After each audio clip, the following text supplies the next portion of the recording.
And the last film I done was Arthur, the King Arthur movie. So, like, it's all experience, and you see a lot of what they call pull shots and stuff like that. And what I do is I intend to bring those here so people, the shot would look fabulous. It would actually look like a blood curdling shot, like a guy coming with, you say, a headshot, and you drop your knee and you cut his sword across his stomach, and he lets out a wrench and oh! The audience go, ooh, you know what I mean? We did have a program one time now, it was done in jest, that we actually brought along a false mannequin head and filled it with blood, and it was in one of the lads' bags and during the battle. And blah, blah. So the idea was that you took your prisoner. So I said, I don't want no prisoners. And I bent down over him and whacked at his head. You know, it wasn't his head, just whacked at the ground. And bent down and was sort of letting on to be cutting away. Stood up at the head, dripping with blood. And a couple of kids fainted. So like things like that, like, you know what I mean, can be really visual for kids. Go, oh, my God, he's killed him, you know what I mean? What concerns me about that one is the fact that there's notches on the handle. Yeah, well, they were kills. All medieval axes, even on their bows, like their sword handles, they always had some sort of a little group that represent either a kill or a battle that he attended or what part he took part in it, you know what I mean? It's just a reminder of, it's like as you were making a comment the other day about people's tattoos. Like I've tattoos from all over the world. Like I've got some from Spain, I've got some from America. I've got more tattoos that my son done. But each of them tells their own little story to me. When people ask about like, oh, where'd you get that one? I got that in California last year, or the year before, or whatever the case may be. Or I was down in Waterford and I happened to bump into a tattooist and he says, I'd like to put something on your arm. Because I know so many tattooists that whenever I go visit us, sit down, Pete, do you want to get something done? Or I said, no thanks, I have enough, because I have a full body kit. You know what I mean? So that's the way I do things, you know what I mean? In half a century of biking, Pete has covered hundreds of thousands of miles. Affiliated with several biker families, you know that the fist wielding the sword hilt can also rip open a throttle. But the years have mellowed this warrior. Today I find him at his son's tattoo parlour in Ballyfermot. We're in a tattoo shop called Crazy Cats. That's been opened up over 3 years ago, and the place is just after kicking off.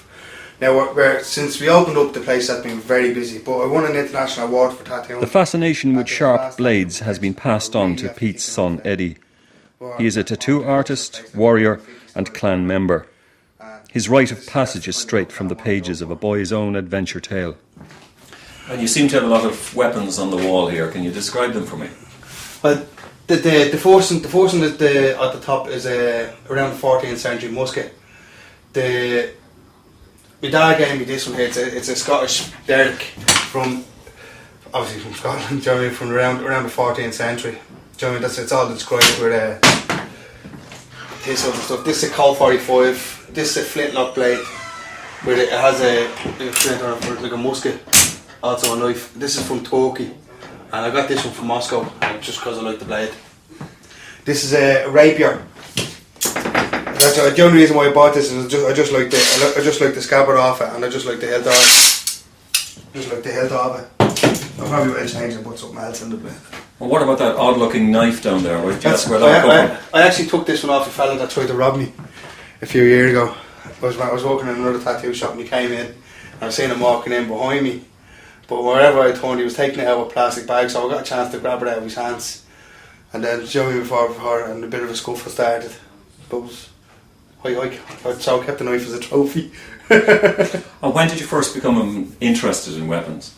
Well, I was about 12, 13. On the day I was in a clan called the Dalrida at the start.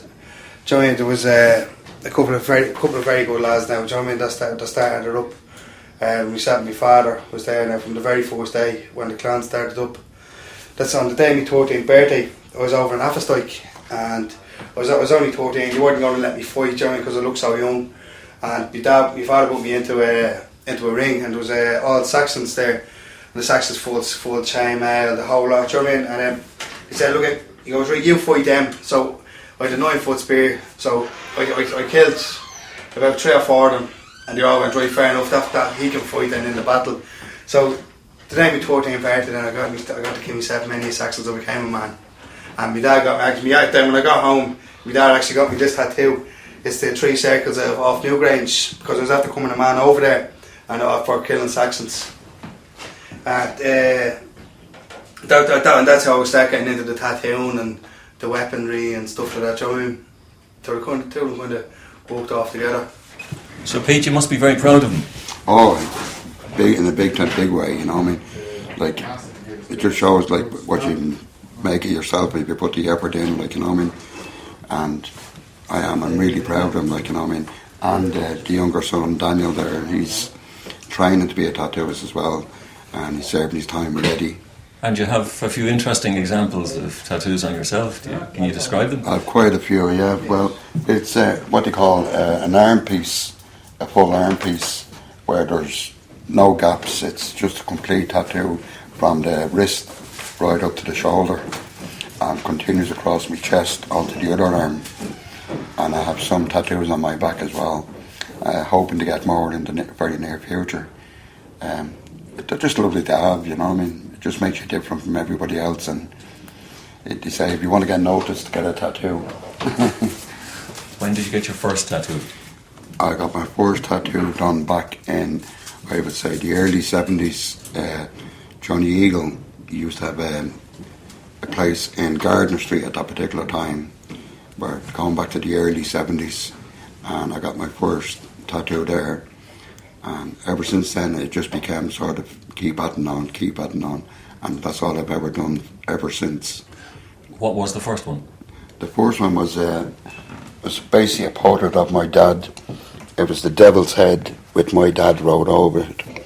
It was done as a joke for my dad, and on the other side, and I had my mother, just mum, with a heart and a knife going through the heart. That was it, my two very first tattoos. And what was the last one you've had done? The last one I had done was the piece done on my chest. It's a big skull. So if you want to describe it yourself, you know, you can sort of, you know. Yeah, describe that for me. Well, a big screaming skull. How would you describe it? A big screaming skull with biomechanical stuff all around it, you know. So. And you have some on your ears? Yeah, and on my neck as well. What's the one on your neck? You describe that one for me. It's a screaming skull. It's a biker's traditional tattoo. So, which also reminds me that, I will remind you that I'm also a biker as well. I love the old bikes. My preference is 3-wheel motorcycles, like trikes, choppers, old school motorcycles, Triumphs, BSA, Nortons are about my favourite, you know. That would be it, you know what I mean?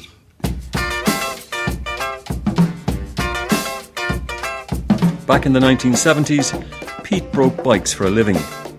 He loves the smell of waste oil. On a Wednesday morning, we find ourselves in a breaker's yard at the back of Dublin Airport, where our warrior looks for spare parts from his old pal Hugh. I just want to have a smoke before I do anything. So Pete, you're building a trike, are you? I'm in the process of building the trike at the moment. The only thing I'm waiting for now is the engine. I have the steel, wheels, forks. Hoping Hughie can set me up now with a set of shock suspensions. And he's got a front end there, a set of forks with a wheel, which I might be interested in. So I'll give him a couple of minutes because he's at the opening, and I'll give him a few minutes to get his head together, and I'll have a smoke while I'm waiting, and then I'll go in and have a look.